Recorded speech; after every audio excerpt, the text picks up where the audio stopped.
আজ তৈরি করব সবজি খিচুড়ি। প্যানটা বসিয়ে দিয়ে পরিমাণ মতো তেল দিয়ে পেঁয়াজগুলোকে আমি ভেজে নেব।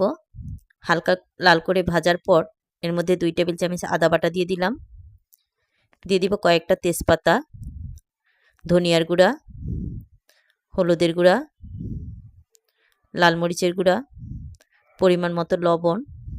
সামান্য একটু ভেজে এর মধ্যে পানিটা দিয়ে দিব। পানি দিয়ে ভালো মতো কষিয়ে নেব। কষানো হয়ে এলে এর মধ্যে সবজিগুলো আমি দিয়ে দিলাম।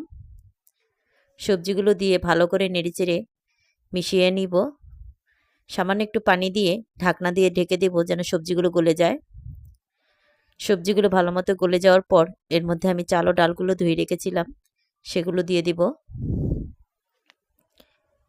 চাল ডালগুলো দিয়ে ভালো করে নেড়েচেড়ে আমি মিশিয়ে নেব। এর মধ্যে দিয়ে দিব ফুটন্ত গরম পানি। গরম পানিটা দিয়ে আবারও নেড়েচেড়ে মিশিয়ে ঢাকনা দিয়ে ঢেকে রেখে দেব। খিচুড়িগুলো যখন ভালো মতো গলে যাবে আবারও একটু নেড়েচেড়ে দিচ্ছি। ভালো মতো গলে যাওয়ার পর ধনিয়া পাতা দিয়ে দিলাম। বেশ কিছুটা ধনিয়া পাতা দিয়ে ভালো করে নেড়েচেড়ে মিশিয়ে নিচ্ছি। খিচুড়িগুলো তৈরি হয়ে গেছে। এখন এর মধ্যে পেঁয়াজ ও রসুন কুচি আমি লাল করে ভেজে দিয়ে দিব, এতে ফ্লেভারটা ভালো আসে।